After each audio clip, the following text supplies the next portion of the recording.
Әрі қарай жалғастырамыз. Қымбатты көрермен, студиямызда қонақта профессор ұлттық ғылыми медициналық орталығы нейрохирургия бөлімінің басшысы Серік Дүйсенбі мырза. Қайырлы таң. Енді өзіңіз осы медицинадағы ең күрделі саланы таңдаған екенсіз, нейрохирургия. Жалпы біздің еліміздегі нейрохирургия саласы қаншалықты дамыған Қазақстанда? Нейрохирургия Қазақстанда жақсы дамыған деп ойлаймын. Қазақстанда көптеген басқа маңайда көрші мемлекеттерде жоқ аппараттар бар бізде.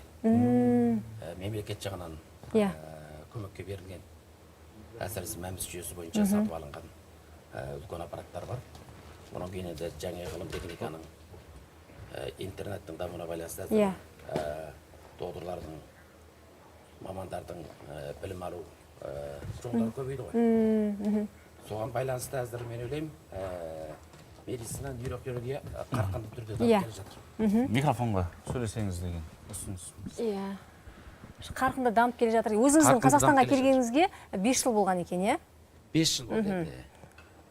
Өзіңіз бұрын Шыңжаңда, сол жақта үлкен орталықта 21 жылдай қызмет істеген екенсіз. Шинжаң медицина университетінің бірінші ауруханасы деген 5000 койкалық больница бар Үрімжіде. Сол жерде сол 21 жыл жұмыс істеді. Тамаша. Нейрохирургия болды. Сіз жаңа енді Қытай деп жатсыз ғой, жалпы Кувейт болсын, ақш болсын, жалпы менмендегі үлкен алпауыт елдер сізге қызығады екен. Бірақ сіздің ұраныңыз өзге елде ұлтан болғанша, өз елімде сұлтан болған артық деген ұстаным ұстанады екенсіз. Қазақстанды таңдапсыз, сол қанша шақырулардың ішінде? Ұлтымыз қазақ болғаннан кейін осы қазақ мемлекетіне бір кісілік үлесімізді қоссақ деген мақсатпен 2019 жыл 12 айда Қазақстан еліне оралдым. Енді біз жалпы 2024 жылды қорытындыладық, қазіргі уақытта 2025 басталды. Десе де 2022 жылы 52 жастағы Гүлсара есімді науқасты өзіңіз бас миының ісігін кейіннен білсе де осындай ем-дом жасап шығарған екенсіз. Және басы ауырып мазасызданған соң үй жағдайында дәрі-дәрмекпен уақытша ем-дом жасап жүргенін айтады екен ол кісі. Енді 2022 жылы өзіңіз Серік мырза осы кісіні толыққанды емдеп шыққан екен. Жалпы енді біз 2024 не үшін айтып жатырмыз? Мүмкін біз естіген, біз білмей қалған жаңалықтарды өзіңіз айтып берсеңіз мүмкін.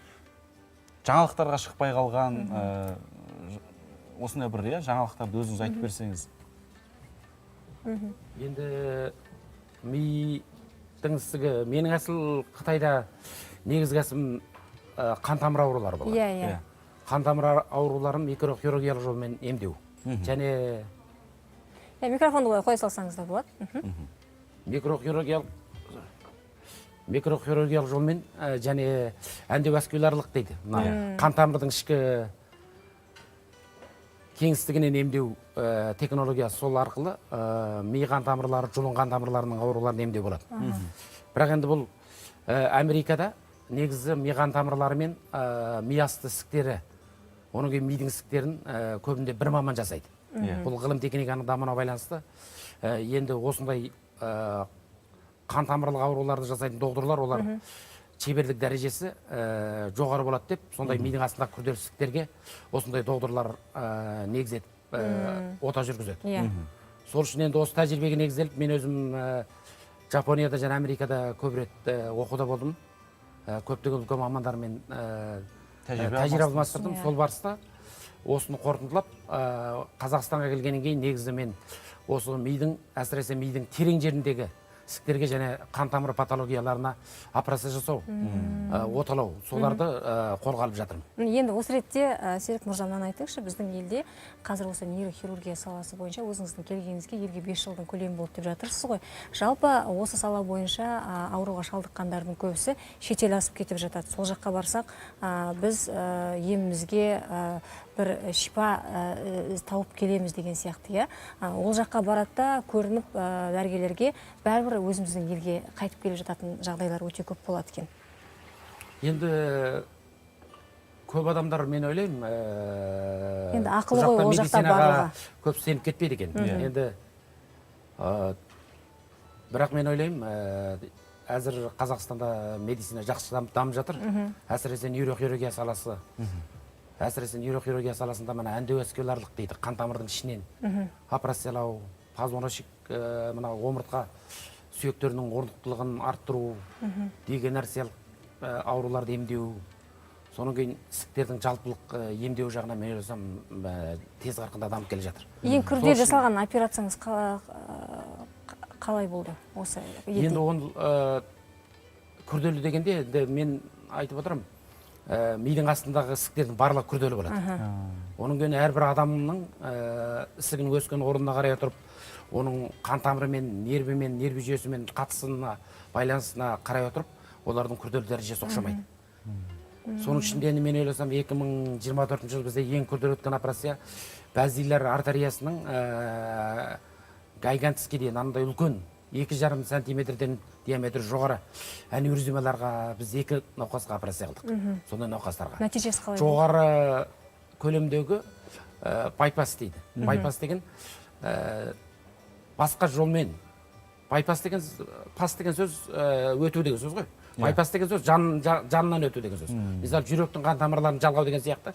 Мына қан тамырды мидың ішінде күрделі қан тамырларда өзгеріс болған кезде, ол қан тамырдан қанды азайту мақсатында басқа жолмен мына мидың сыртындағы мойынның сыртқы артериясын мидың ішіндегі артерияларға жалғау арқылы ана мидың ішіндегі аневризмаларды кішірейту.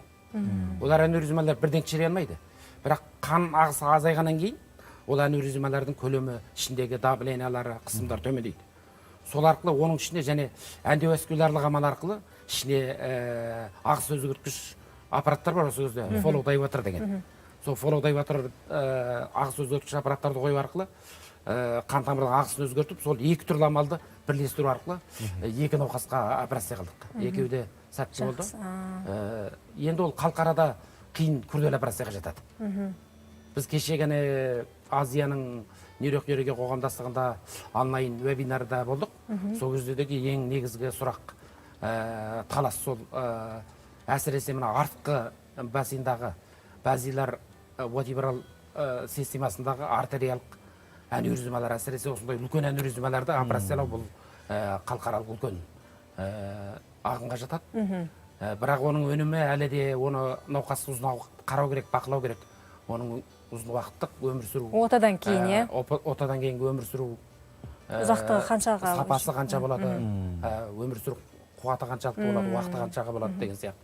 Соны ғылыми түрде әлі дәлелдену керек дейсіз ғой, е? Дәлелденіп сол аурулардың информацияларын жинау, бақылау арқылы статья жариялағанда ғана халықаралық аренада көрінуге болады. Енді сіз жаңа айтып жатсыз ғой, осы Қытайға болсын, басқа мемлекетке болсын, ақылы түрде қаралады да қайтып елге келеді деп. Мәмс арқылы қарауға болады екен. Сол жайлы айтып берсеңіз, бағдарлама туралы. Мәмс жүйесі енді мен ойлаймын, Қытайда да бұндай жүйе жоқ. Тек Қазақстанда. Мен жерге келгенде таң қалдым да, өте күрделі операциялар. Жаңа біз жасаймыз деп отырған операциялар, олар аз дегенде мәмпістің төлеу қуатынан жоғары операцияларға жатады олар. Мысалы, бір науқасқа 2 рет операция жасалу деген, ол мәмпіс жүйесінде, шын айтқанда мәмпіс жүйесінде ол жоқ. Әдетте бір ауруға бір кодпен ғана төленеді. Бірақ осы аурулар енді бір түрлі аурудың кейбір жеңілі болады, кейбір аурулар болады. Сол мәмпіс жүйесі солай жүреді. Кейбір ауруға мүмкін көбірек ақша кетуі мүмкін, бірақ кейбір ауруға азырақ ақша кетеді. Бірақ әрбір адамға ортақ төленетіндіктен ол барлығы өкімет жағынан есептен көтеріледі. Енді мәміс жөнінен алғанда қалай дегенде, енді мен де Қазақстанға келгенде бұл мәміс жүйесі жаңадан енгізілді деп ойлаймын 2022 жылы. Осы жүйе енгізілгеннен кейін бұл жақта өкімет, оның кейін жұмыс беруші және жеке адам үшеуі үш жақтан төлейді. Сол ақшаны мысалы көп адам төлеу арқылы бір бөлім ауырған адамды ғана емдеу осындай. Сол мәміс жүйесі мен ойлаймын, шетелге баратын болсаңыз, шетел алатын болсаңыз, менің білуімше Қытай ең арзан. Қазір Қытайда бір нейрохирургияға апарса, ең аз болғанда жол қаражатын басқа нәрселер қоспағанда ол $10,000 төңірегінде болады. Бір операция, нейрохирургиялық операция. Әдеттегідей бір жай операция. Оның енді жатуы бар, тұруы бар, келуі бар, оның барлығы мен ойласам ол $15,000 сіз мемлекет асып емделіп келе алмайсыз. Сол үшін мен айтам, бізде ақысыз ем тұрғанда осы ақысыз емді пайдаланайық дейсіз. пайдаланайық. Өйткені біз айта аламыз, біздің әзірге жалпы ем беру жағындағы сапамыз, оның кейін стандартымыз бар, халықаралық стандартта деп ойлаймын. Өйткені сіз шетелге барып операция алатын операцияларды біз өзімізде де Қазақстан территориясында да көптеген центрлерде жасауға мүмкіндік болады деп ойлаймын. Енді Серік мырза, сіз бір күнде қанша ота жасайсыз? Бір күнде мен көп ота жасамаймын, күніне бір ота жасап отырамын. Күніне бір ота, Бір ота, Енді мысалы эндоваскуларлық ота болады, оның кейін кейбір жеңіл оталар болады. Ол кезде мүмкін 2, 3, 4-ке дейін жасау. Жеңілінен 4-5-еу. Ең ұзақ жасалған отаның уақыты қаншаға созылды? 17 сағат. Бір тәулік қой. 17 сағатта болдық қой. Қандай операция болды? Сол жаңағы сол мидың астындағы ісіктерге операциялау. Мидың астындағы мына кеверноз сайнас деген болады. Кеверноз сайнас деген мына мойыннан өрдіген артерия мидың астына барғанда, мидың астында әс формалы өзгеріп, давлениесін өзгерту арқылы, ана миға давление өте күшті баратын болса, қан тамыр жарылып кетуі мүмкін ғой. Соған барғанда ол давлениесін ақырындатады да, сол жерге барып миға кіретіннің астыңғы жерінде кеверноз сайнас деген жер бар. Сол жерге өсетін ісіктер болады. Мысалы, менингиомалар, мидың мына перделерінен, қатты перделерінен өсіп шығатын давракасский ісіктер болады. Сол ісіктер көбінде ол жайылып білінбей өседі, ол жерде кеңістік сәл үлкендеді, мидың асты болғаннан кейін, ол жердегі ісіктерді алу өте күрделі болады. Жаңағы біз айтып отырған базилар артериясы болсын, отибирал артериясы болсын, оның кейін ішкі ұйқы артерия, оның кейін көз нервілері, мына көзді қозғалып тұратын нервілер, көздің көру нервісі деген сияқты барлық эндокринологиялық бездер соның барлығына қатысты болады да. Сол үшін ол енді мидың астындағы терең жеріндегі күрделі ахуал. Осындай жағдайда сіз мысалы өте қатты болып, маңайындағы нервілерге болмаса қан тамырларға қатты жабысып алған болса, кей кезде орап кетеді ол. 90% орап кетуі мүмкін, 100% сыртынан орап кетуі мүмкін. Соның барлығын шығарып алуға миллиметрлеп микроскоптың астында операциялайсыз оны. Біз әлгі хирургтар ұқсап қолмен былай ала алмаймыз. Оның барлығы микрохирургиялық өте жіңішке аппараттармен микроскоптың астында үлкейту арқылы 1 миллиметрден ақырын кесіп аламыз. Енді осы ретте Серік мырза, сізді қазір қанша миллион көрермен көріп отыр ғой, енді жанына шипа іздеп жүрген қаншама біздің ауырып жатқан кісілер бар. Енді өзіңіздің орталықтағы жасалып жатқан дүниелер бөлекте, енді сіз өзіңіз сондай жанына шипа іздеп жатқан жандарға қалай байланысқа шығып жүрсіз? Мысалы, сізбен қалай хабарласуға болады? Арнайы бір консультациялар өткізесіз ба? Болмаса арнайы бір сайттарыңыз, парақшаларыңыз бар ма? Енді біз көбінде сол больницадағы операциялар жасалған адамдардың туыстары арқылы келеді бізге науқастың көбі. Оның кейінгі науқастың көбі сол бір адамнан, басқа адамнан естіп, енді жаңада айттыңыз, Қытайға барып, Қытайдан қайтадан келіп жатқан науқастар бар. Қытайға барады, соны Қытайда көреді, соның кейін олар айтады, осы жақта жасалады дегеннен кейін қайтадан бізге келіп, қайтадан бізде ақысыз түрде оталып жатқан адамдар да бар. Енді Серік мырза, ащы болса да бір шындықты айтайыншы, бізде дәрігердің алдына кешік барады. Мысалы, осы бас ауруының мазасызданған соң үй жағдайында ем-дом алатын жандар да бар, науқастар да бар. Дәрігерге өткізіп алып келетіндер де бар. Сол бір жандарға не айтасыз? Дәрігерге қай уақытта қаралу керек? Енді осы кезде ғылым техника дамып кетті ғой. Науқасты ең маңыздысы емдеу емес, сақтандыру, сақтау. Сақтану ең маңызды деп ойлаймын. Өйткені енді әзір тұрмыс көп науқастар Қазақстанда болады, мысалы жүрек ауруы болсын, ми қан тамыр аурулар болсын, бұлар тұрмыстық әдетке байланысты аурулар деп аталады. Тұрмыстық әдетті өзгерту арқылы осы аурулардың болу мүмкіншілігін төмендетуге, рискін төмендетуге болады. Риск факторлар. Мысалы тамақтану жағынан, мысалы көктат жеу, витаминдарды тұтыну, жеңіл дәреже атлетикамен, спортпен шұғылдану, жақсы көңіл күй ұстау, соның кейін мынандай жаман ойдардан аулақ болу, сол сияқты өзін өзі, оның кейін ең маңыздысы ұйқы. Ұйқыны уағында ұйықтап, уағында тұру, 8 сағаттық ұйқыны көп адамда жөнағада 8 сағат ұйқыны толығымен орындау. Өзіңіз қанша сағат ұйықтайсыз? Мен өзім 7 сағаттың үстінде. Жалпы барлық былай салауатты өмір салтын барынша ұстануға тырысасыз ғой, иә? Тырысамыз, Енді жұмыстан тыс уақытта өзіңіздің айналысатын бір хоббиіңіз бар ма? Жүгіресіз ба, мүмкін спорт, мүмкін бір басқа да бір қызығатын? Біз енді мен ондай спортпен шұғылдана алмаймын, өйткені мен күнде сол жұмыстармен күнде қарбалас боламын да. Жұмыстарда көп жүгіріп жүреміз. Соны мен ойлаймын, оның соның өзі спорт дейсіз ғой. неше сағат тұрамыз ғой. Иә. Ең аз дегенде бір 200 сағат түрегеп тұру, отыру. Мысалы 17 сағат мысалы. Біз әдетте бір мидың астындағы қалыпты бір ісіктерге 6-да 7 сағат отырамыз, микроскоптың астында. Енді мен ойлаймын, ол және де шынығуға спортпен шұғылдану керек.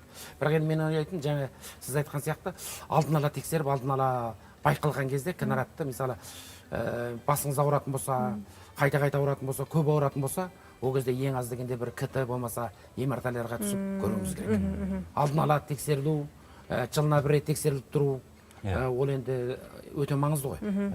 Оның кейін соның нәтижелерін тиісті мамандарға, әсіресе тәжірибелі мамандарға көрсету, консультация алып тұру, қаралып тұру, ол мен ойласам ауру ертерек байқалған сайын оның өнімі жақсы болады. Өйткені біз Қазақстанда көреміз де көптеген ісіктер, мысалы, мидың ішіне өскен мәнангиомасы болсын, акустик нейрома деген болады, глиома деген болады. Әсіресе доброкачественный ісіктер, жақсы характерлі ісіктерде олар енді. Олар өте үлкен өсіп кеткен, негізі. Өте үлкен көлемде өскенде кейбіреулерін. Енді әзір біз, өйткені біз дамыған мемлекеттердің тәжірибелерінде көріп отырамыз ғой, олардың жазған статьяларын көреміз. Бірақ олардың статьяларында көптеген ісіктер, олардың көлемдері кішкене болады. Олар ертерек байқайды. Ертерек байқайды, бақылайды, ерте кезінде, кішкене кезінде алу, операция кезінде ертерек байқап, ертерек ем беру, операция керек болатын болса, ертерек операциялық оталық емдерді беру, ол өте маңызды. Өйткені бұл доброкачественный ісіктер үлкейген сайын олардың операция жасау күрделі болады дейсіз ғой. Қауіп-қатерлері жоғарылап кетеді. Сол үшін мен ауруларға айтамын, ертерек емделсе болатын еді. Қымбатты көрермен, мінекей, дәрігердің алдына ертерек барайық, белгілері бірден білінсе, бірден дәрігердің көмегіне жүгінген дұрыс. Серік мырза, өзіңізге алғыс білдіреміз алдымен келгеніңізге. Өзіңіз сияқты әлем қызығатын мамандар елімізде көбейе берсін. Өзіңіздің де шәкірттеріңіз біздің елімізде көбейе берсін деген тілегіміз бар. Қымбатты көрермен, өздеріңізге Таңшолпанның ұсынар әлі қызық алды, сондықтан арнадан алыстамаңыз.